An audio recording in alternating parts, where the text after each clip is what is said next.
Hi, and welcome to the Improvisors podcast. I'm Neil Thomas, and this is my co-host, Kevin James. Thank you, Neil.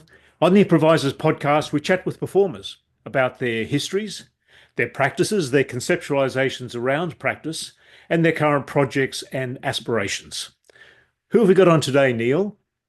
Today gives us great pleasure to be in conversation with AMAARA RAHEEM. She talks of the how and why improvisation matters in life and performance. She makes light of the inevitability of failure in improvisation and the importance of somatic intelligence in these contemporary times. Mara also spoke of dance, embodied methodologies, architecture, and design. She acknowledged the lineages that inform performance improvisation. She spoke of the joys and trials of living above the Cecil St Studio in Fitzroy, Melbourne, and spoke of the place of now pieces in broadening the context of contemporary improvised performance. I hope you enjoy this conversation with AMAARA RAHEEM as much as we did. Yes, let's go. Good morning and welcome, AMAARA. So wonderful to have you on board the Improvisers podcast finally. Thank you so much for turning up in your celestial glory. Maybe let's start with a brief synopsis of your vast and varied career in the arts as dance artist, researcher, writer, educator, and all-round wonderful person. Can you tackle that for us? Hello, Neil. Hello, Kevin. Yeah, tackle, I suppose, is a good word. I would actually really like to begin by acknowledging the lands that I'm speaking to you from. I'm here, even though the backdrop doesn't quite suggest it, but I'm here on Jabwarung and Jadwajali country out in the Western Wimmera. And I just really want to acknowledge that it's really being on country, living on country, returning again and again to 16 acres of bush. Brings about a whole new relationship to what improvisation is for me in my practice, and really expands my understanding of movement, which already is in the expanded field. And I also want to acknowledge that these lands are never ceded, and especially in the context of what happened in Camp Sovereignty last weekend. So it feels important to really thank the elders and the custodians and the communities for their ongoing resilience and protection.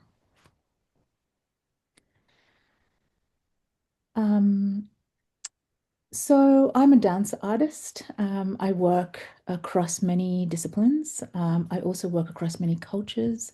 I suppose all of my work is really shaped by my lived experience of being a migrant. I was born in Sri Lanka. We came to Australia. I was 10 years old when I came to Melbourne. In 1984, we arrived at the onset of the Civil War in Sri Lanka. We weren't refugees, but we were seeking refuge. And we had the opportunity to move here, and we moved here, and I grew up here, and I went to uni here, and I started dancing here, and I started performing here. And then in my mid-20s, like many young Australians, I went to the UK for 2 years on a working visa. And I stayed for 15 years, as it happens. And I really started, I think I really, I started dancing in the UK.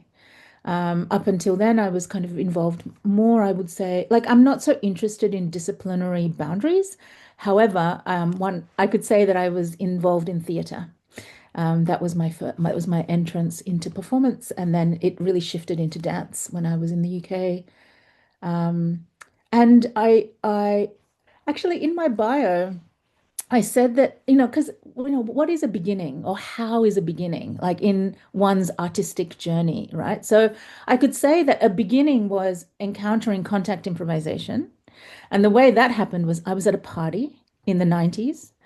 And it was one of those warehouse parties on Smith Street.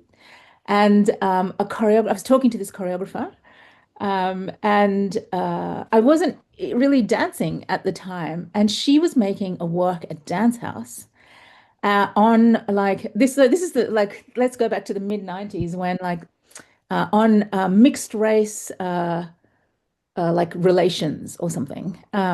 It's hard to really recall. And she needed a mixed race cast, and they were a bit harder to find in the 90s, or somehow. Anyway, the way we spoke about race was pretty different then, as I'm sure you remember. And so she said to me, "Oh, do you want to dance in this work? Because we really need someone to do it, and we can't really find anyone." And I was like, "Oh, I'm not a dancer." And she said, "Oh, no, it's really easy. It's called contact improvisation." And I was like, "Oh, what is it?" And she was like, "Oh, you just have to roll around." And I know she made it sound really easy. I was at a party and I was, had taken some substances. And so I thought it was a really great idea. Entrance into improvisation, let's say, as a field was performing with David Corbett, who is like a aficionado in contact improvisation. And luckily he was there because he actually knew what he was doing. And by the way, contact improvisation is not easy. Anyway, we did this work at Dance House and we rehearsed at Cecil Street Studio. So that I started coming into Cecil Street for rehearsals, and then I started to like look at the notice board and saw the classes with Al and started coming along to those. Um, and I just sort of came into that community and also Dance House. And I think the relationship between Dance House and Cecil Street is a very, very important relationship, actually. Two iconic independent art spaces in Melbourne that really fed each other in this really vibrant grassroots ecosystem. Um, and when I went to London, I actually went with the intention of stepping out of the arts and doing something else, following some of my other interests. But I got a job teaching, and I got a job teaching performing arts at a kind of like TAFE sort of context. And, you know, I went at a time where I didn't have a partner and I didn't really have a context. And I in those first years in London, it was quite a lonely experience actually, living in a huge mega city and not really knowing like who my people are. And I remembered going to Contact Improvisation in Melbourne and going to Cecil Street Studio, and I remembered the community that was there. And I thought, oh, I'm going to go. I'm going to see if there's Contact Improvisation, and of course there is. There's a huge scene in London. And I just started going to classes, and I went because literally I wanted contact rather than the improvisation bit. And I, of course, met because wonderful people are attracted im to improvisatory forms. And it really does. It's so accessible. It's low cost. It's welcoming. Oh, that's my experience of it anyway. And also, I think a really key thing about improvisation is that it's repetition. It builds through repetition. It builds through doing it again and again and again.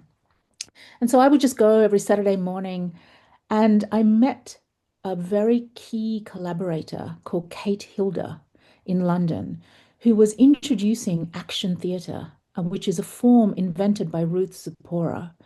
And it combined movement and words, which of course Al Wunder did too, I think, in his teaching. However, Ruth was working, and I know that Al and Ruth were of a same generation and had worked together or had spent time informing each other's practices. I started going to action theatre classes, and that was when I found a form that I felt brought together my history in theatre and my interest in dance and enabled this very interesting play between what happens when you combine movement and words. Um, and it, so that's a kind of beginning, I suppose. I'm going to read something from your bio. It probably picks up on just what you said. Um, at the heart of all my diverse projects lies an inquiry into the relationship between movement and language, how they reshape each other, and how that generates new understandings of why dance matters. I'm wondering if you can use that quote to sort of precipitate further reflections in those areas. Yeah. So, I have a strong fascination for language. I always have really. And I think, Neil, also when you were talking about story, previously, and of course, story is it's part of also the indigenous cultural traditions here, and all cultural traditions actually telling stories. And um and yet for me, when I considered myself an actor, when I was working in the theater, I found the linear arc of storytelling to be also like, I'm very interested in structures of telling stories, but I also found it somewhat limiting, this kind of and sometimes I go and see theater and I'm like, wow, there's so much talking. I just talk all the time. Um, and I think what dance enabled was, of course, something that happens beyond language, like, and which I think is equally, if not, I mean, I don't know what's more important, but it has such a significance, like how we communicate is also beyond words. And dance enabled narrative, like dance enabled multiple narratives being held in the same space. And even though that's a bit harder, I think, for audiences sometimes, like I take friends of mine who are not dancers to see dance, and they're like, what does it all mean? And this is a big question in dance, like, what does it all mean? And sometimes with improvisation, you watch improvisation because that's part of the practice of doing improvisation, is watching improvisation. Is and it feels endlessly meaningless. It can feel like that even when I'm the one who's doing it. But there is something extremely powerful, I think, that happens when language and movement meet together. I think a third space is created where, because so much of our meaning comes through language, but when we start to break that up, when language, I would like to say, when language migrates, um, then I think this our relationship to meaning, and more importantly, our relationship to what we think is reality, starts to uh, uh, become cosmic, hence the backdrop. And I'm very interested in, because language isn't fixed. There's movement in language. And there is, I would say, a kind of vocabulary in movement. So I'm interested in. But that said, I just want to be clear that when I use language, I don't try to like speak and then do movements that illustrate the speech. It's like the movement is its own thing alongside language, which its own thing, but they kind of feed each other. I'm not so interested in that I'm doing and saying the same thing. I'm interested in sort of juxtaposition, and also how the body can finish a sentence, or language can crumble somehow. I love that. The language, I guess it's the language of words, language, the written language and the spoken language is in some ways a dominant force, especially in this era of screens. I'd be very interested in you talking a little bit more about the actual nuts and bolts of how spoken language and movement come together for you, how they bleed. What are the discoveries you've made in the doing of it, and what's the fascination that you have at the heart of that? What's going on for you? It's sort of related to practices like automatic writing. And automatic writing, for example, is the idea that you have a blank page and you start writing and you don't stop writing. And you just keep writing, like you fill in, according to some people, 3 blank foolscap pages of writing. And if you get stuck, like, you just repeat words or repeat sentences until something shifts. And what this does is it taps into the unconscious or the subconscious. And I feel like improvisation does that as well, because it it like sometimes the things that I say, it's like dreams, isn't it? Like, the dreams tap into subconscious too. It's like the things that I say are things that I'm concerned with, but they come up as images or symbols or stories or songs or fragments. And they reassemble in a different kind of way. And yeah, I suppose, the language of dreams, the languages of the subconscious, the language of astrology, the language of, sometimes I dance, like I will dance. Like this is when I work with a form called authentic movement, which is, which is another kind of technique. And I can't quite remember the person that invented it, or so if you do, please reference them for me. But authentic movement is you close your eyes and someone's witnessing you. I think the role of the witness here is also really important.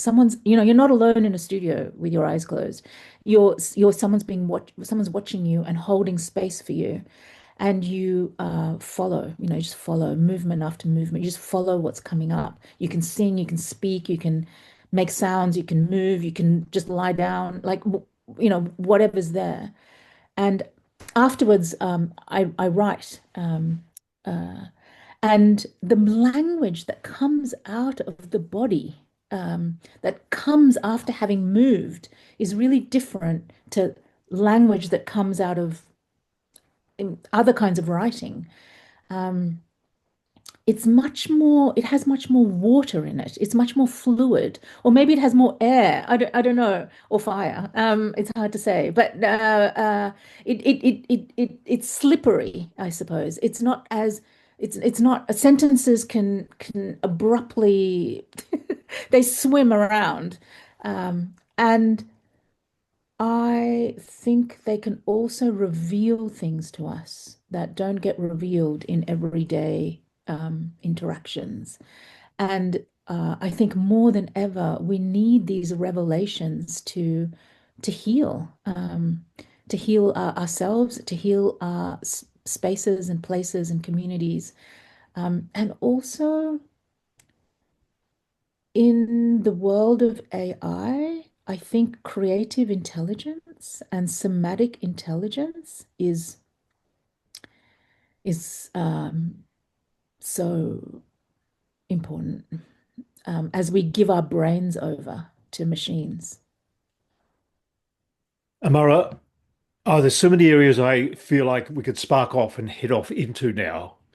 But I'd just like to anchor things a little back on. In 2015, you started your doctoral studies at the School of Architecture and Urban Design.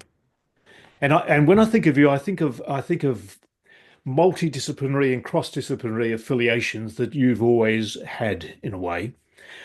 And I'm thinking also about embodied methodologies.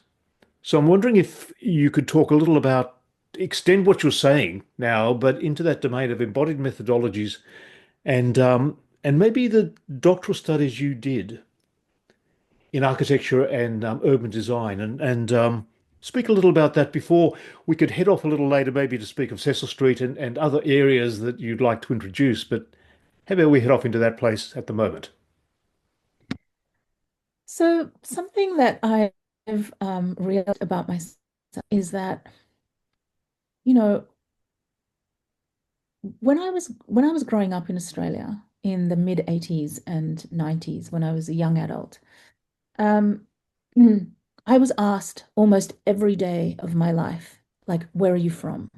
And I don't mean I was asked that from a what came across as a kind of racist or aggressive standpoint. I was almost always, I would say, asked that from a very curious, people were really curious. And sometimes I totally resonate with that curiosity because I'll meet someone who I can't quite place, but I know has ancestral roots somewhere else. And I want to know, are you from, oh, sorry, are you from Iran or are you from, I can't, I want to know because I want to know about the world.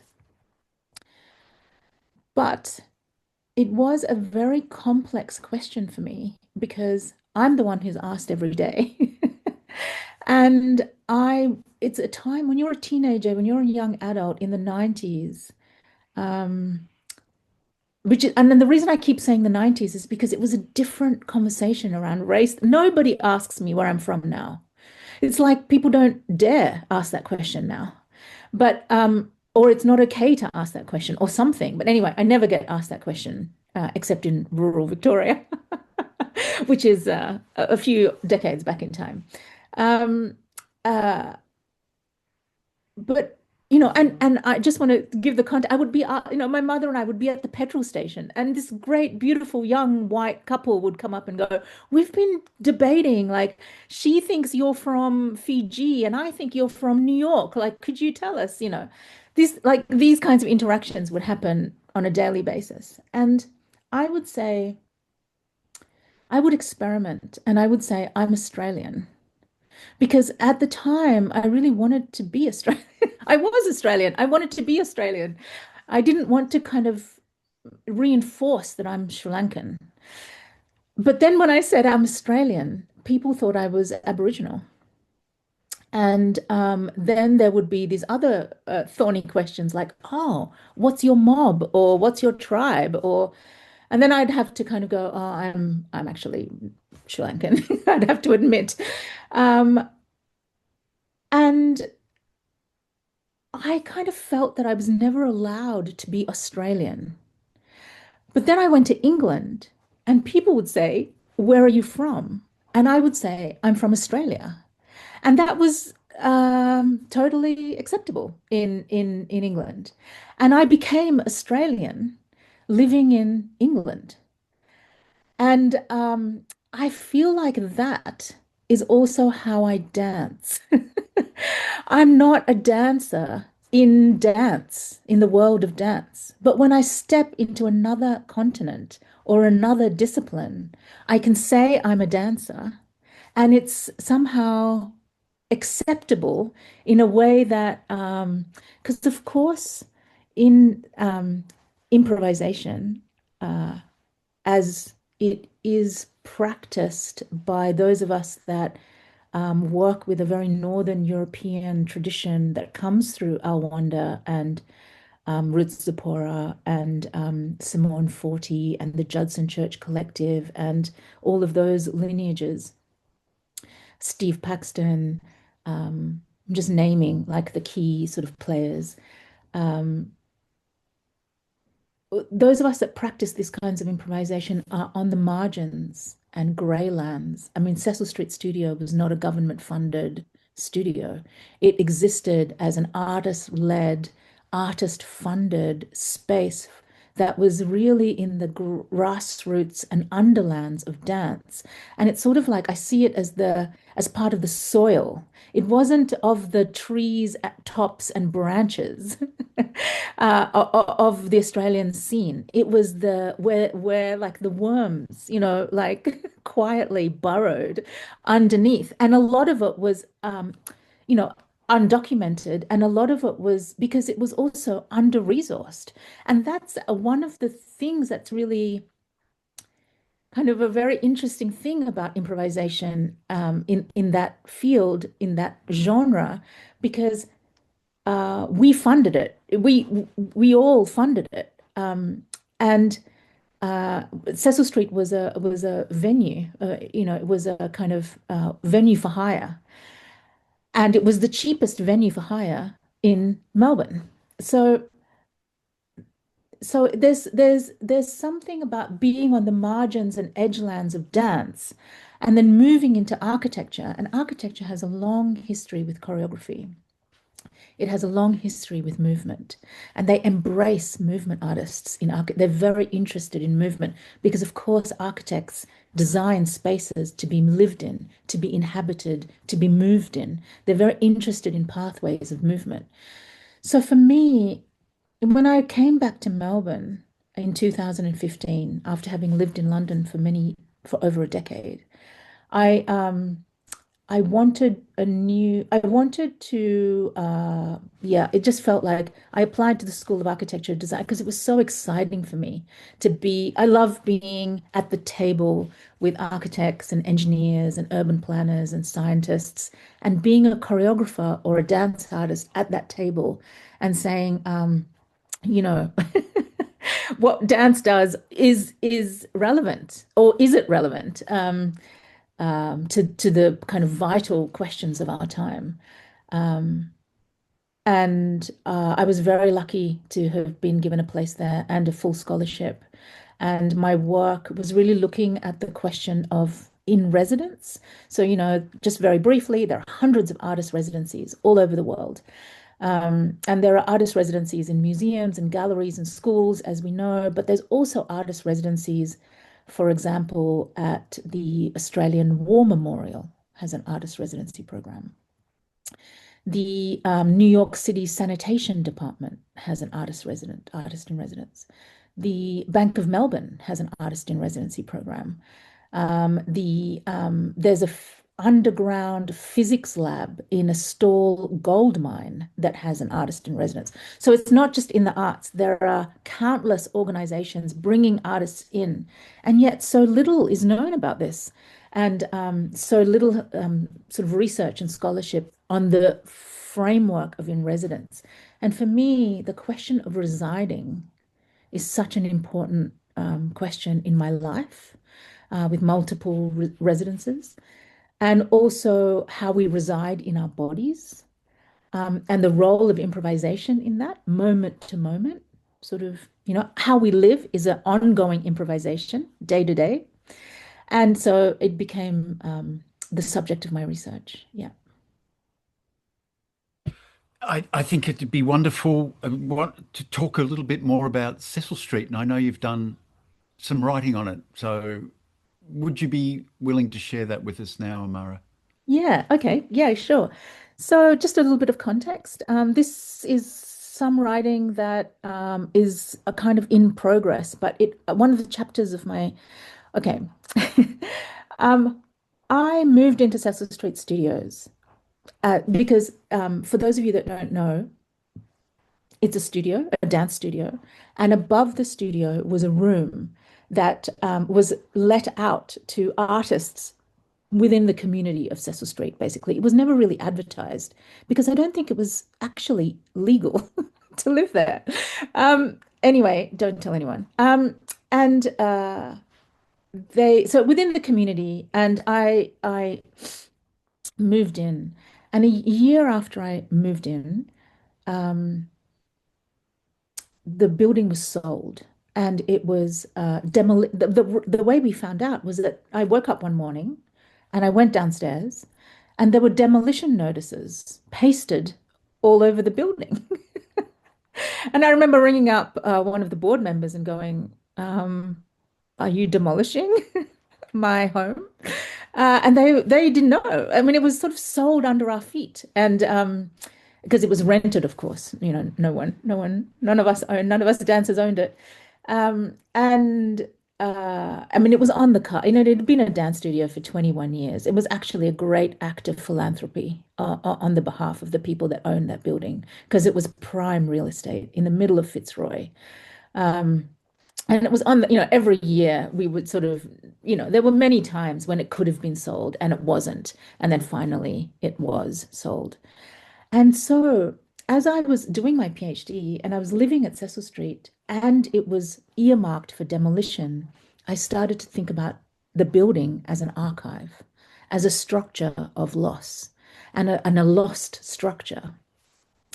And I started to realize that not only in our bodies does learnings, findings, knowledge, skills of improvisation live and transfer from generation to generation, but it also lives in this building. It has seen the walls, the floors, that floor, it's a historic floor. The walls, the cracks, the lights, the stair, the kitchen, the staircases. It has seen so many performances and classes and events and sleepovers and weddings and like from it is held. We need creative spaces to hold us together, and so I started to invest. So one of the chapters of my PhD was on residing in a lost structure, and also the lineages, the dancing lineages that were held in that building and then connected us outside of that building in time. So this is a little bit of writing as I'm in the process of writing a book, sort of turning my PhD into a book, but also furthering that conversation. And I just thought I'd share a little bit with you. It's not very long. Okay, let me see. Here we go. The room was up 2 small flights on the top floor when in early spring and still very cold, I moved in 2 years later. The heater I bought had melted the plug socket and was now broken, but still I felt such warmth living there. I was immersed in the process of learning the studio schedule by heart because there were many regular bookings. And yet I couldn't take anything for granted because there were also daily surprises. Sometimes there'd be a booking, but mysteriously that dancer wouldn't arrive for their rehearsal, and at other times there was not a booking listed, but I'd hear the front metal doors clanking open. My ears became finely tuned to the sound of those gates opening and closing, and I'd realized that someone had perhaps made a last-minute booking, and I made a note to contact the booking coordinators to confirm. This unexpected event shifted whatever action I was undertaking at the time. I learned to yield, to give way, make U-turns, rerouting my own daily actions within a greater social and kinetic flow. Living in this place was also an invitation to listen to one of Melbourne's last creative spaces. The building was full of movement and the sounds of movement, creaking, clicking, knocking, clanking, bubbling, babbling, whistling, popping, pitter-pattering, swishing, whispering, whimpering. AMAARA, remarkable to hear you read of your memories and experiences in Cecil Street. It was such a significant time and place for so many people. It'd be good to turn our attention, I think, at the moment to currency in your life and your practice and what embodied methodologies might mean to you now and what you aspire to with your work, your practices, and your affiliations at this point in time.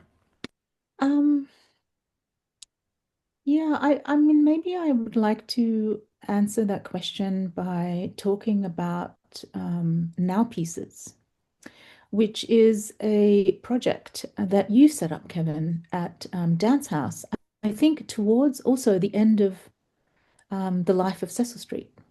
I think you recognize, I mean, this is how I remember it. Anyway, you can correct me, but I think you recognized, because you had long I mean, you both have had long associations with Cecil Street.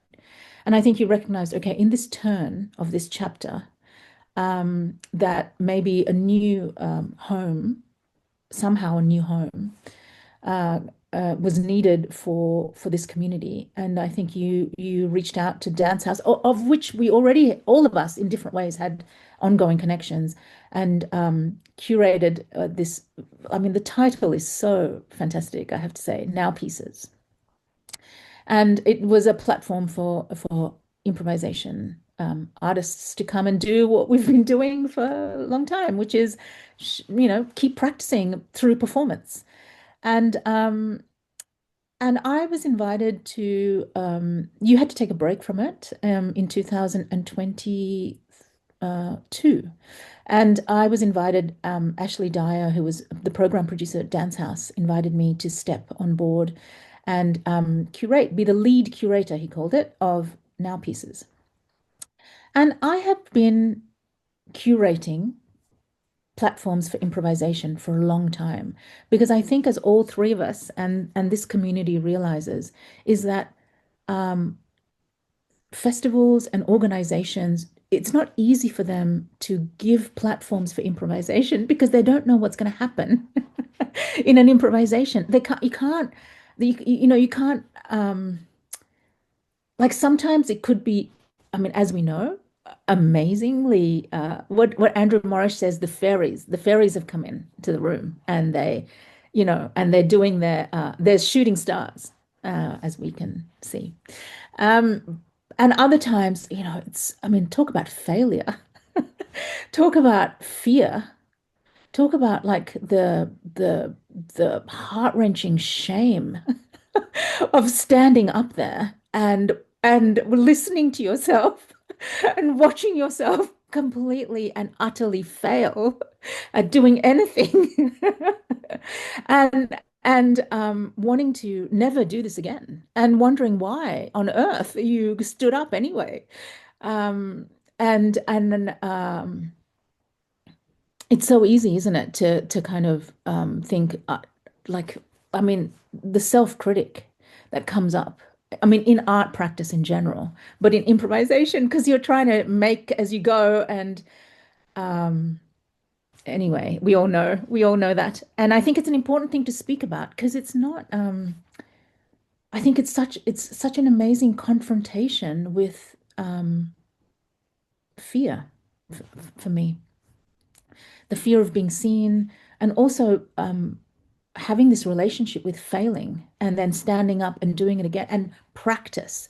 I think something that's not very much spoken about in improvisation, because it's like, oh, you get up and you do whatever you want in some forms of improv. But the thing is, you need a set of tools, and you need to keep practicing those tools. So anyway, I think we all know that in order to perform improvisation, we, the practitioners of this form, have to set up the platforms we need in order to practice. Because it's very rarely that organizations call you up and go, hey, we've set up platforms for improvisation. So often we create our own set of conditions through which to keep practicing. And you recognize that, Kevin. And at the turn of this moment, and you set up Now Pieces at Dance House, which was great. And then when I came in, because of my own interests and where I was at the time, I really wanted to expand that conversation out into other disciplines, both other fields, as in architecture, because, I was studying there, but also other disciplines of dance.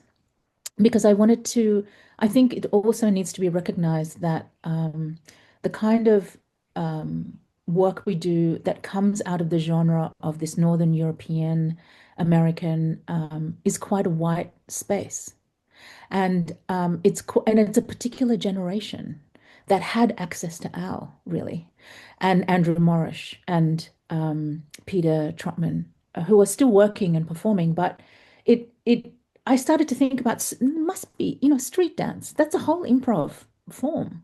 And is there improv in Bharatanatyam and classical dances? Like, how do they think about improvisation? And is there improv in flamenco? Are they, I started to think, are they improvising? Or is that I just started to ask those questions. And also, I think I was encouraged by Ashley and Dance House, because they were setting up this community thing on a Monday night to be inclusive of those communities. And this one, I mean, it was 2 years of this wonderful gathering, I thought, that enabled also a cross-generational moment where younger audiences, because I think um, my experience of going to these wonderful improv events is that it's of a certain generation. It's the same people in the room. It's often the same people. We're watching. I mean, I think it's very important to have peer-to-peer exchange, but we're watching each other again and again. And we just opened it up, and Kevin and I co-curated that, and we invited musicians, and there were all kinds of people that came in. And for me, that was such a significant moment, actually. And I just loved curating, bringing different people together, but I also loved inviting other people to curate. It was such a great model. And I think ongoingly, that's something I'm really interested in. But I have to say that my love and my interest is actually to return to some of the work I was doing when I first started improvising, which is in the tradition of action theatre and, of that open score, movement meets language. You're making it in that moment. That lineage is where I learned to improvise, and I'd like to go back to that after having done many different things and to really practice that again. So that's what, yeah, it's a bit of a cycle for me. I'm wanting to go back to those practices and to do that for a bit. We're just about running out of time now, AMAARA. We could have one last little chunk. I know you wanted to talk about improvisation as research. I'd love to hear what you've got to say about that. So I have a creative practice that has, I would say, broadly speaking, three components. One is a research component, one is audience component, and the other is site-specific practice. And they're all very entangled for me. And so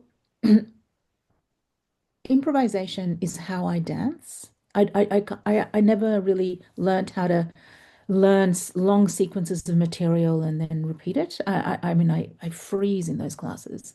I mean, I wish I could. I mean, I really do wish I could dance like that. That would be so good to be able to do both in a way. And I really admire that, when I go and see dance in that way. But I learned to dance through improvisation, and that's how I continue to dance. And so for me, it's also when it's a research methodology, I think what I mean by that is it's a way of asking questions through my body, research questions. And these questions, it's not about arriving at an answer. It's about continuing to ask my body questions that enable me to sort of, to paraphrase the great writer Donna Haraway, to stay with the trouble. And yeah, and I think all the stuff I've been talking about, movement and language, is a part of that research. How does language move? How does what kind of vocabularies and practices can I bring about through improvisation methodologies? What does this mean if we start to kind of experiment with language like this? What emerges? So that's what I mean by research. Yeah. AMAARA, thank you so much for today. It feels like we could continue to talk and do a part two and a part three and continue to delve. But I love what you just said about the quote of staying with the trouble, of staying with the questions, of living an emergent process of continuing to become and continue to remain available to prospects. And I think you, for me, have been one of the people that have lived that to the full and continue to do so as performer, as researcher, as inquirer, and as a deeply curious being. So thank you for sharing what you did with us today. I would love to have more time talking, but the podcast has a limit. Thank you for your generosity and being available. Oh, thanks so much. Thanks for the invitation. I really appreciate what you're doing here. Thanks, AMAARA.